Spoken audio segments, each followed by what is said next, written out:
Direction maintenant les jardins du château de la Motte, en Poitou-Charentes, une région au sol calcaire et au climat océanique. C'est au pied de cet édifice datant du XVe siècle que Marie-André et Jean-Marie ont créé leur royaume végétal. Cet endroit hors du temps arrive en 13e position de votre classement. Lorsque nous sommes arrivés ici, au château de la Motte, nous avons eu un grand espace vide tout autour. Mais la première chose que nous avons fait, c'est essayer de faire un inventaire de ce qu'il y avait sur place. Le couple découvre alors des plantes anciennes très connues au Moyen-Âge qu'ils ont bien du mal à identifier.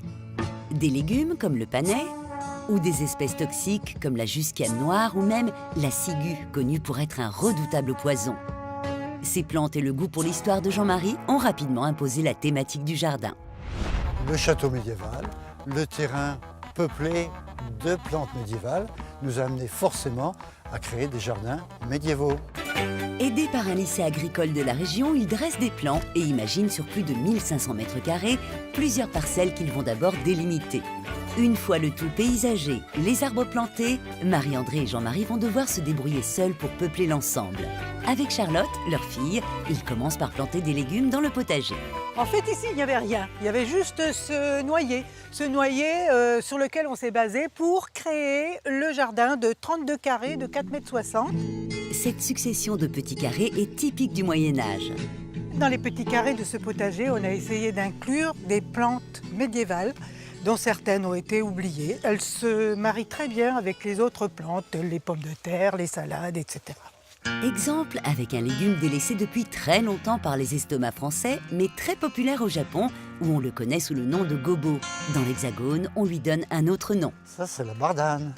C'est vraiment le légume oublié par excellence. Tout se mange. Tout se mange. Ici, il est... Oh, c'est costaud.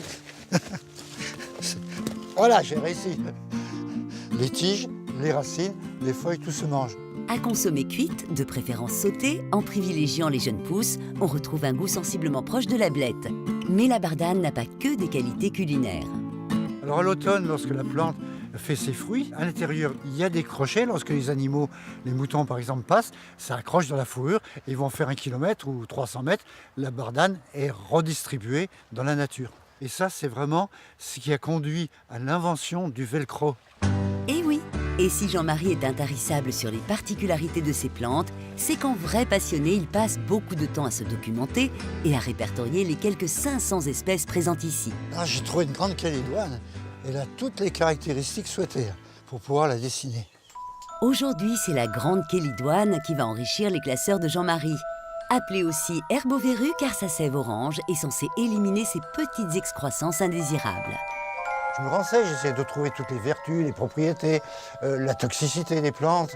Même, je vais jusqu'aux connaissances chimiques sur les plantes. Ça peut être comment faire des décoctions, comment faire des sirops, comment faire des vins. C'est infini. Jean-Marie serait un peu sorcier, mais aussi chevalier. Sur son fidèle destrier, accompagné d'un voisin, il a récupéré du fumier dans un centre équestre du village. Cela débarrasse les écuries et Jean-Marie se constitue un excellent engrais sans débourser un centime. Eh ben ça, c'est du fumier de cheval et du bon parce qu'il a vieilli. Il faut le répandre en hiver et planter dans la terre, ainsi enrichi en azote au printemps. Car attention, lorsque le fumier est frais, il brûle les plantes. Et ça amène beaucoup de vers de terre. Ils mangent le fumier et ça allège la terre en même temps. Grâce au fumier, le potager donne d'excellents légumes. De quoi constituer de belles assiettes agrémentées de fleurs comestibles. Un repas de seigneur à déguster confortablement installé au sein du jardin suspendu, un endroit privilégié pour toute la famille. On est à 10 mètres au-dessus du terrain environnant. C'est une position dominante. On a une vue absolument superbe à 360 degrés, isolée du monde.